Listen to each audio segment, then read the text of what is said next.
humans have for self-deceit. You quote people like John Stuart Mill and Waldo Emerson, people who were some of the leading progressives of the time with moral integrity. And you quote them in Emerson's case, advocating invading Mexico, and in Mill's case, imperialism by the British in India. I wanted to know, it's natural that we look to people to emulate and to look as people with moral integrity. Do you remember when you first started reading these philosophers and uncovering some of their less altruistic sides? Somehow, since childhood, it's hard to read anything seriously and not to realize that the people you're reading, however much you admire them, are human beings and we all have failings. And the failings often derive from just general assumptions of the time that people can't extricate themselves from. We all surely know this from our own experiences. And it's hard to learn. It's hard to learn about yourself. So, for example, not many examples, but one pretty striking array of experiences from the late 60s had to do with the resistance against the war in Vietnam. The kids who were resisting were making very difficult choices. You're an 18-year-old kid and you decide, okay, I'm going to ruin my life. I'm going to go to jail. I'm going to go into permanent exile. I'll never see my parents again, my friends, but I have to do it because it's right.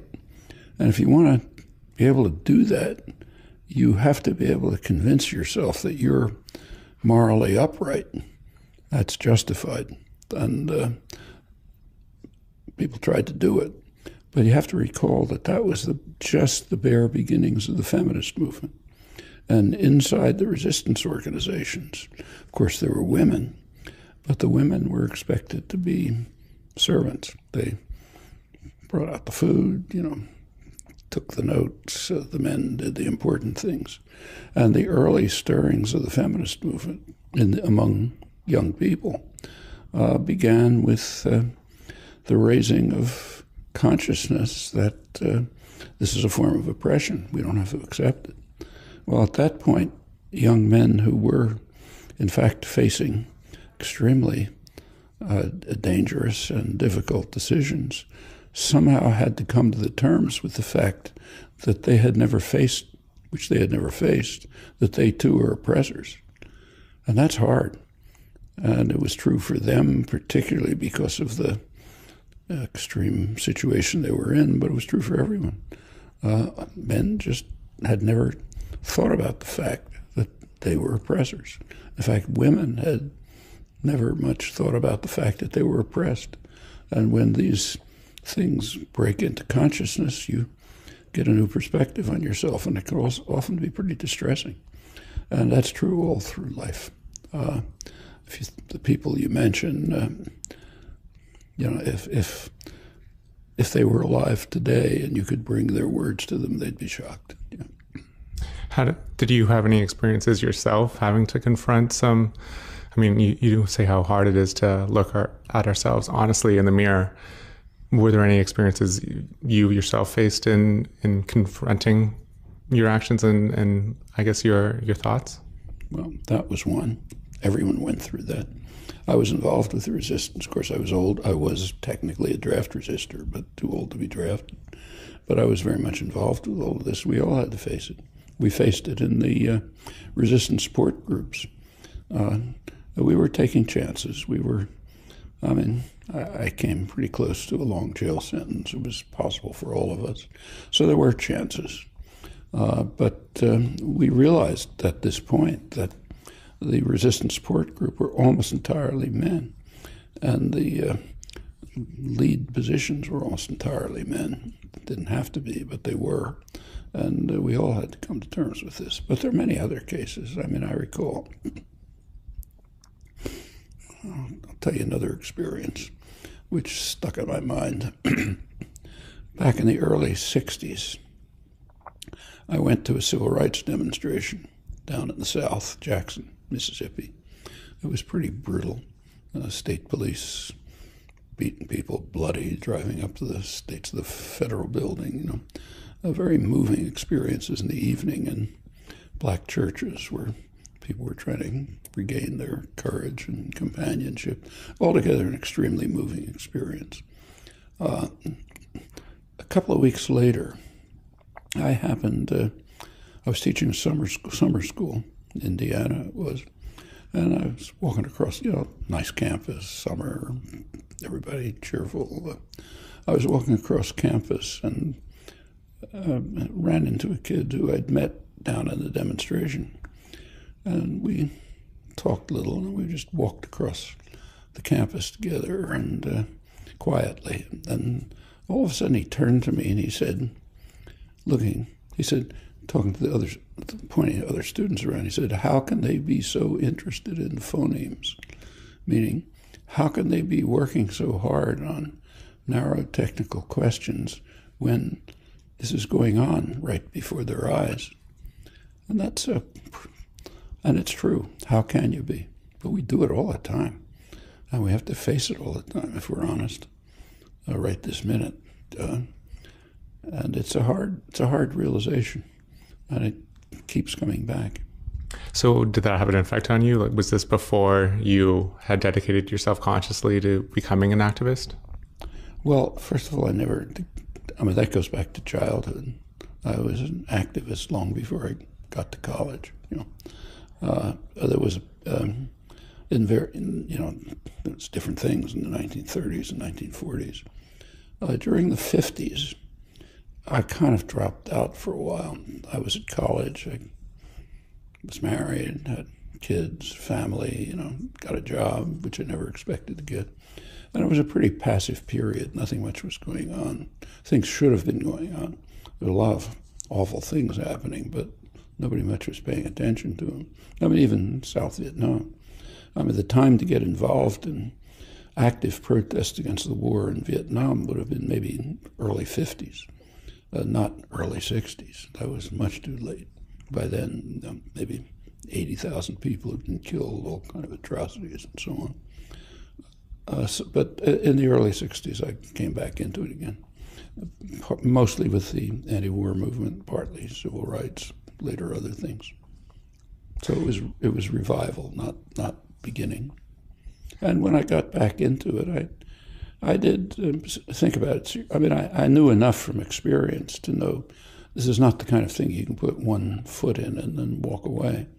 If you get involved, it's going to get deeper and more compelling. It'll draw you away. And a lot of things in my life then, which I liked my work. I liked teaching here. I had a family, little kids. Everything looked nice. But I said, well, you have to make a choice, because once you get into this, it's going to drag you farther and farther, which is true. It does. One of the things that personally is an example of that is, I can watch talks or watch documentaries and think about things like global warming and all these big issues confronting our times, and then sort of bracket it to one side of my mind and then continue moving on, because it's I think that's what stops a lot of us from getting involved, because the implications would be that we would have to drop everything if these things really were as dire as partly. But of course, even the most dedicated people have to do that. I'll tell you another anecdote which this is from India. I was in India. I don't know if you've been there, but it's just a dramatic experience. There's a lot of wealth, a lot of vitality, a lot of excitement, and miserable poverty, which you just can't miss. It's all around you. One time, a couple of years ago, I happened to be there, and I was driving in New Delhi to a demonstration where I was going to give a talk, and another person was in the car with me, a woman who was also going to give a talk there. She's a woman who had taught in the university. She had a university position, but she left and in order to go live in a poor village in one of the poorest areas, Rajasthan, where she lived in a hut and, what we would call indescribable conditions, working mainly on women's issues. And I think she'd been there about 17 years by then. So a really dedicated person, thrown her life into it. I noticed as we were driving through this, when you drive through a city, as soon as the car stops, there's a horde of miserable people who come asking for a rupee, a penny, showing a gypsy woman with a starving child, every horror you can think of. And she told me right away, don't give anyone anything, because once you do, you can't make any dent anyway, and once you do, it just you get them out. But as we drove, I noticed that she wasn't looking out the window. And I asked her, well, how do you live with all this? And she said, the only way you live is not looking. You can't look and survive. So you have to somehow wall yourself off just in order to keep going.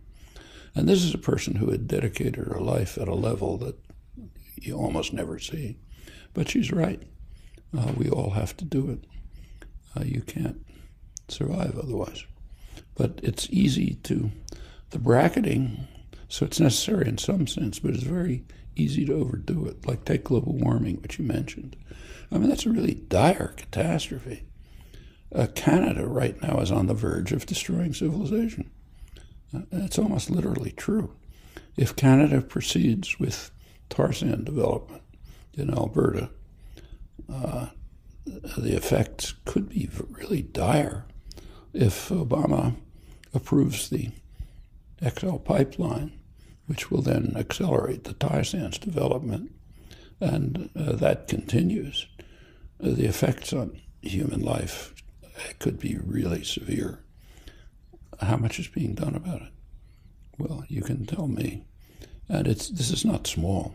It's not like stopping a war across the ocean is very important, but destroying human civilization is more important.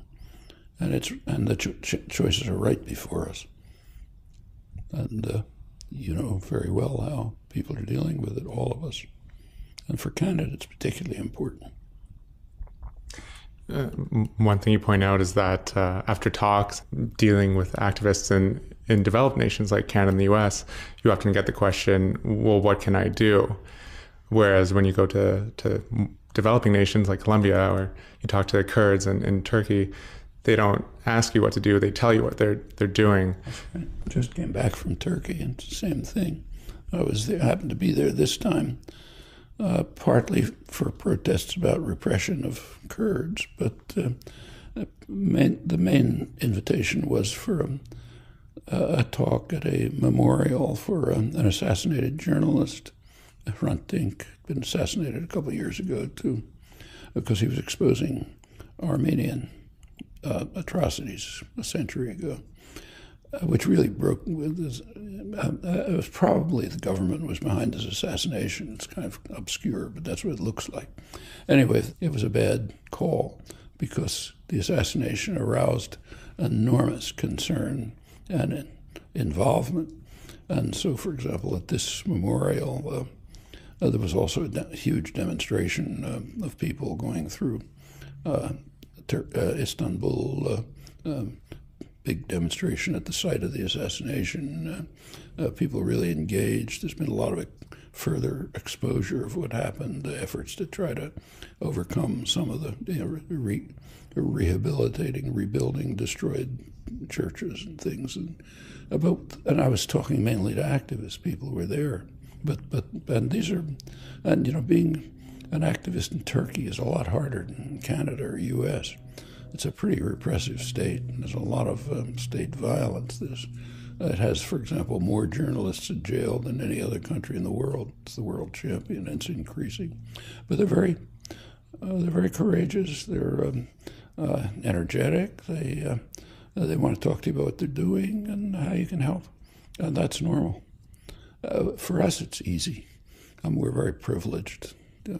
I mean, there's some repression, but by comparative standards, we live in very free societies, and there isn't a lot that the government can do to you, especially people like us, who are part of the privileged sector. We go to college, that sort of thing. And there's just endless opportunities. I mean, I just mentioned one, tar sands, but can go on listing any number of others. Can you take me back to your own evolution when you were becoming more active and decided that you would have to jump in fully to activism and politics? I guess how conscious was the decision, and what stopped you from doing it earlier? I mean, were you worried about being a rabble rouser when you were a professor and giving up the comforts that came along with your life as a linguistics professor? It was very conscious. I thought about it seriously.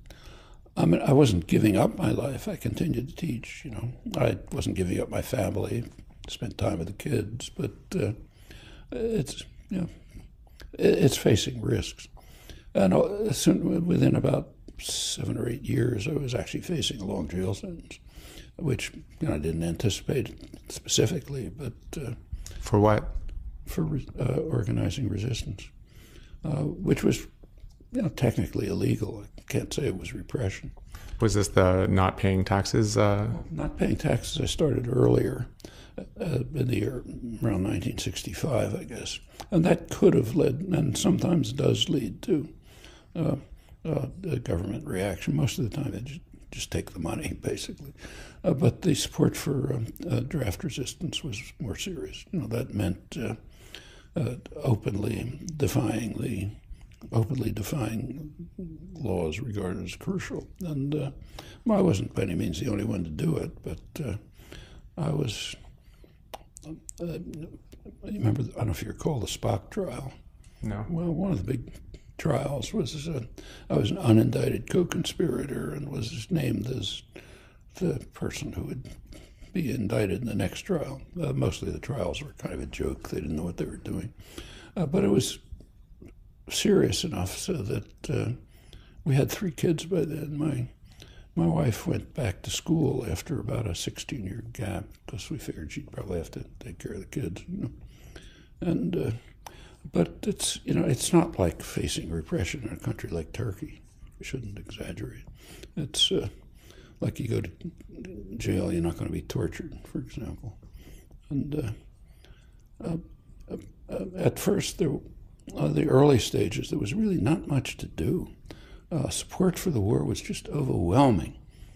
I mean, the first talks I gave were literally in people's living rooms or in a church with 4 people or something. In fact, the first efforts to have demonstrations, public demonstrations here in Boston, which is a pretty liberal city, were just smashed by counter-demonstrators. There was a place in Boston for demonstrations, the Boston Common, traditional place for public speaking. It was kind of like Hyde Park in London, that sort of thing. And our first public demonstration there we planned for, actually it was October '65. It's about 4 years after the war started. South Vietnam was already half destroyed. But it was broken up violently with a strong support of the liberal press, supporting the smashing up of the demonstration. A couple of years later, and it continued like that, but a couple of years later, it developed into a mass movement. By late 67, 68, it was a substantial popular movement. What was the reaction of your fellow colleagues at MIT and professors? I mean, you're right that there isn't many risks that go along with becoming involved with politics and activism here in America and Canada, but it seems that, as you point out, the higher, more prestige and more recognition you've gotten from the system, because you have something to lose and just a sense of respect from your colleagues, it seems almost harder to give that up. There was plenty of support. I mean, not a small minority of the faculty were also seriously involved. In fact, oddly enough, the lab where the department was, electronics lab, was 100% supported by the 3 armed services. That was the main academic centers of anti-war resistance. Practically the whole faculty was either involved or sympathetic. Student body too, and others around the college. So it wasn't, not everyone participated directly, but there was a fair amount of sympathy. A lot of antagonism, but okay, live with that. So you didn't suddenly lose respect of your colleagues or anything like that? Many, yeah. Many because they just don't see why you're wasting time like this. It's different in different countries. I remember kind of one country that's kind of interesting is Japan. I've gone there fairly regularly since the early 60s. And there there was an activist, fairly militant group, but it just wasn't the kind of thing to do like at the universities. You didn't do things like that. I remember Japan was one of the few countries I went to till recently where I wasn't asked to give political talks. I was asked to give technical talks on radio, newspapers, general audiences, and so on, which was okay. And I was occasionally asked to give a talk, but it was usually by expatriates from Australia or somewhere. And I remember one talk I gave to, this must have been the mid-'80s, probably about Central America, or something like that, was a couple of Japanese professors came, and they came mainly because they were curious as to why I was spending time on things like massacres and torture and terror when I could have been writing a technical paper on some problems that came up in footnote 4 of the latest. That's the inverse of this young guy I mentioned to you at the summer school in the early 60s.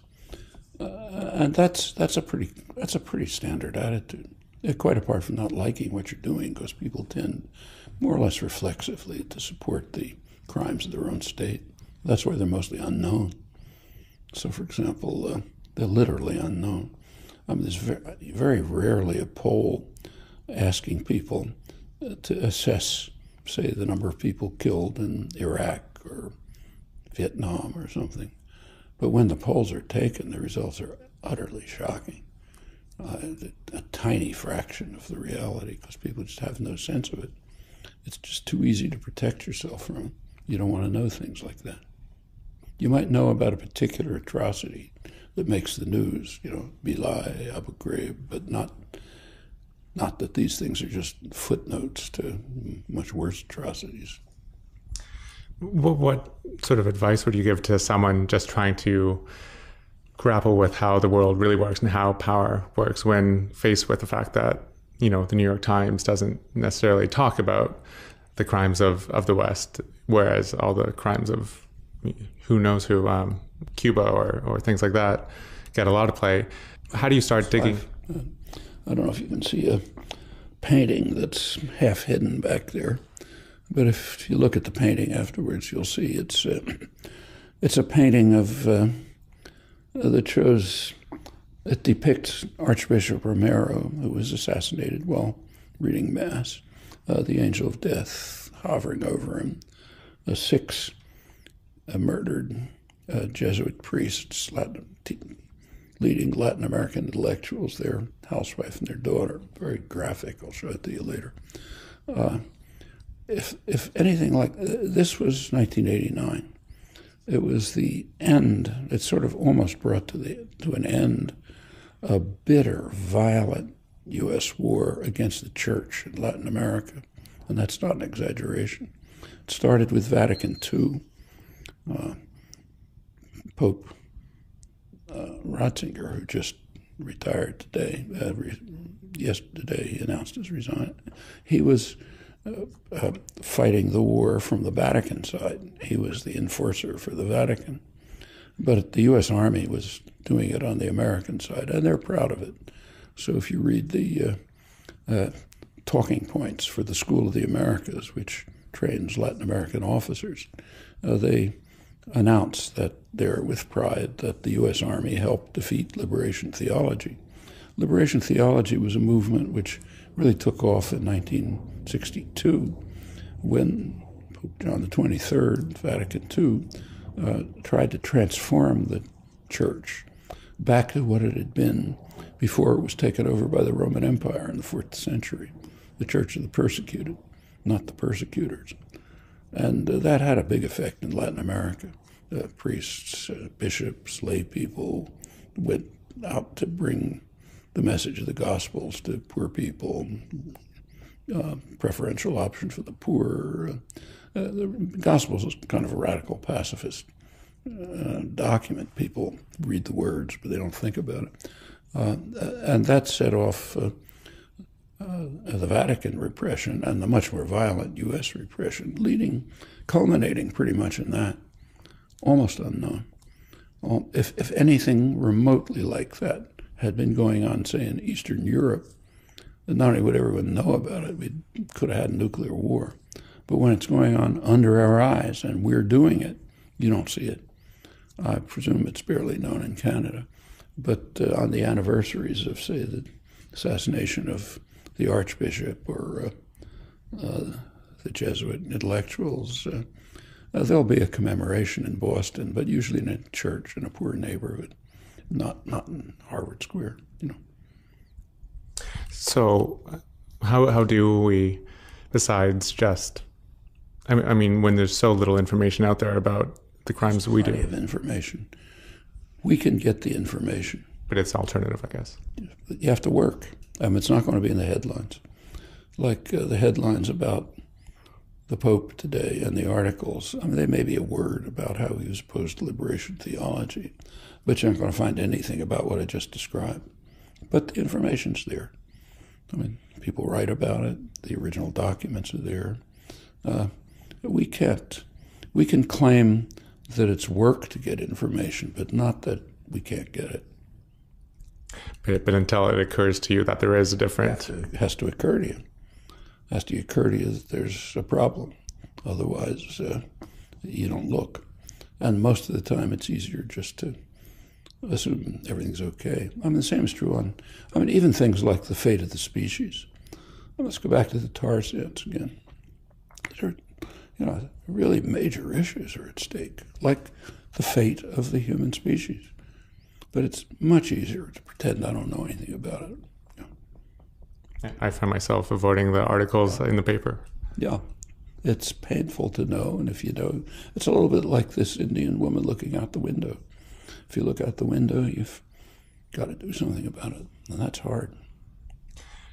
I know you don't dwell on spiritual or psychological explanations of how power works and why we do what we do, but it seems that the root of what you're talking about in many ways is first a need to let go of our attachment to both our ego and I guess our attachment to our pride of state or pride of group. Could you talk about that? I don't think there's anything profound to say. I think it's pretty clear what it is. We all have, some of us really suffer, but not you and me and the people we know. We have fairly decent lives. We do a lot of things we like to do, and a lot of rewards in it, and so on. Work we like, people we like, and so on.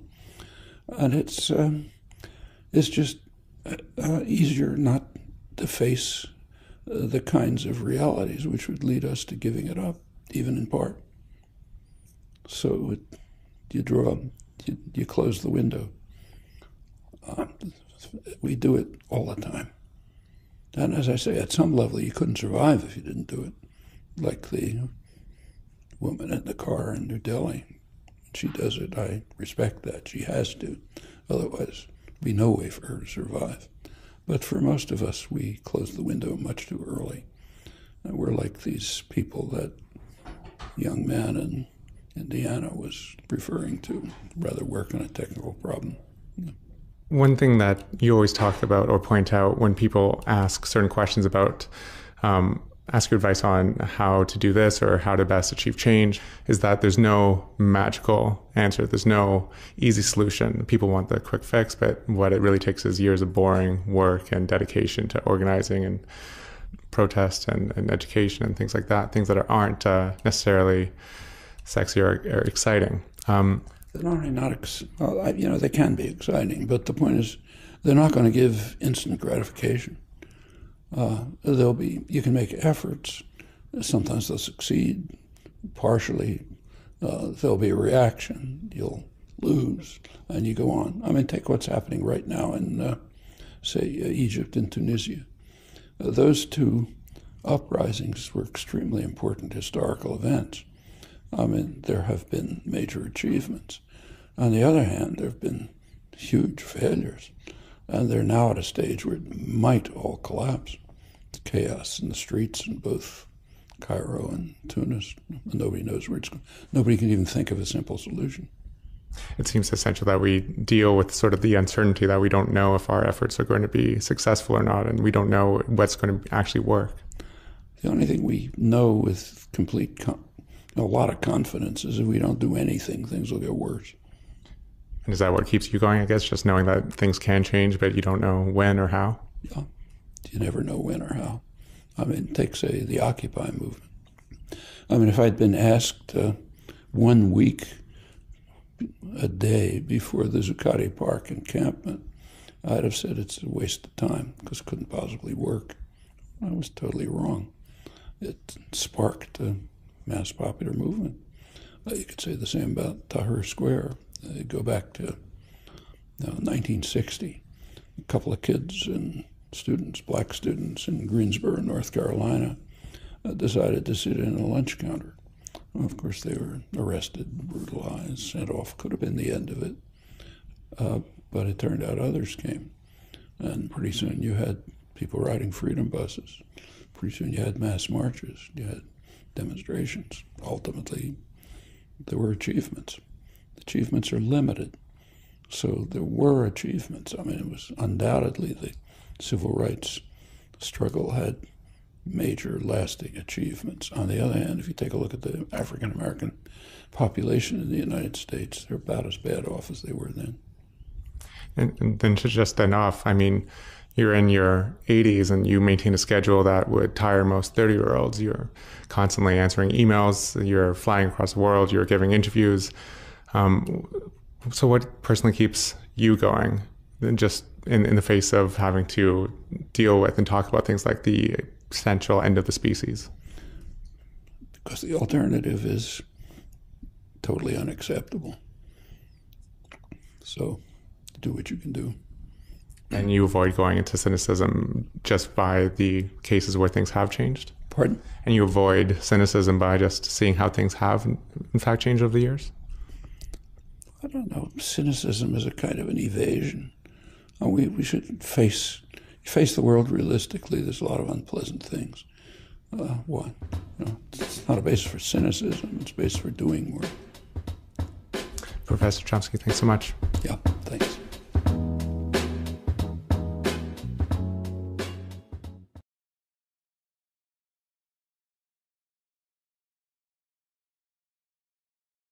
Invitarles con mucho respeto a quienes no hayan podido leer este libro a que lo leamos. Noam Chomsky, uno de los más prestigiosos intelectuales de esta América y del mundo. Chomsky, uno de sus más recientes trabajos, Hegemonía o Supervivencia. Hegemonía o supervivencia, la estrategia imperialista de Estados Unidos. Excelente trabajo para entender lo que ha pasado en el mundo del siglo XX, lo que hoy está pasando y la más grande amenaza que se cierne sobre nuestro planeta, la pretensión hegemónica del imperialismo norteamericano. Pone en riesgo la supervivencia misma de la especie humana. Seguimos alertando sobre ese peligro y haciendo un llamado al propio pueblo de los Estados Unidos y al mundo para detener esta amenaza que es como la propia espada de Damocles. Yo pensaba leer algún capítulo, pero por respetar el tiempo, más bien lo dejo como una recomendación. Se lee rápido. Es muy bueno, señora presidenta. Seguramente usted lo conoce. Está publicado en inglés, en alemán, en ruso, en árabe. Seguramente. Miren, yo creo que los primeros ciudadanos que deberían leer este libro son los ciudadanos, hermanos y hermanas de los Estados Unidos. Porque la amenaza la tienen en su propia casa. El diablo está en casa, pues.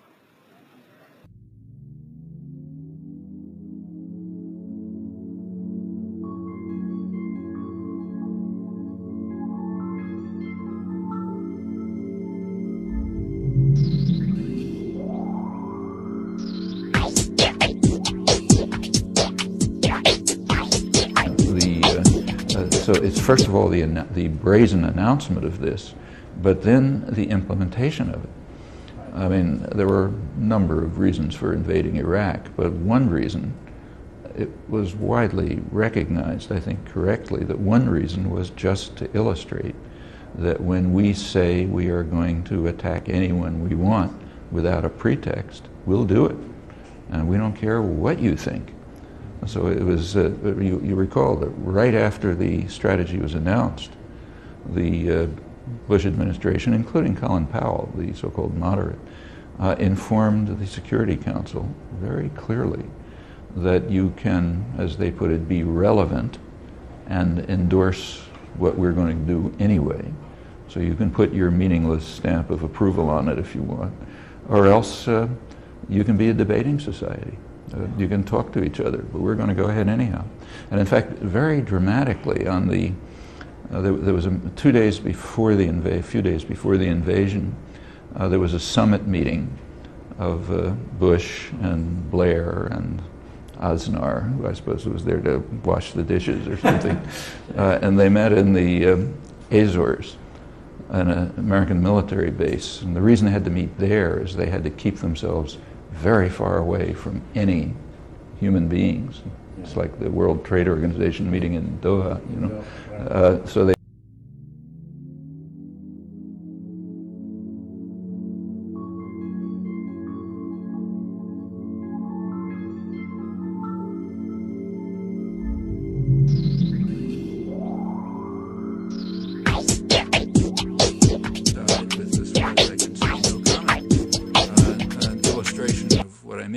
for example, the distinction between old and new Europe. That was a main theme of the early part of the year.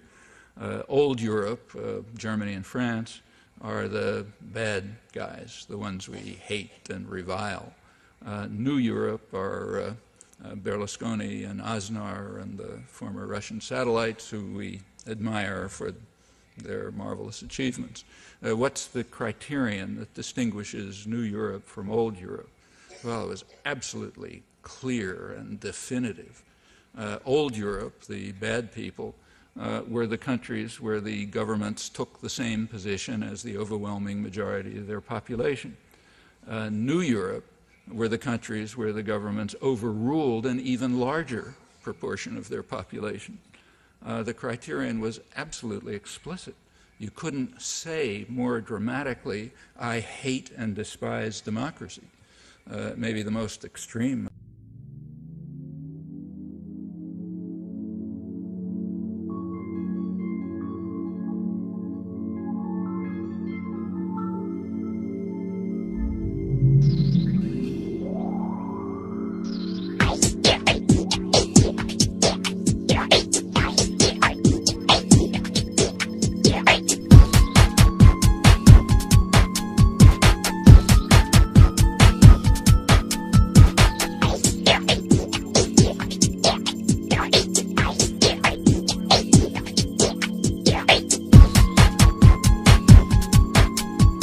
Al alba y con 35 nudos de viento de levante.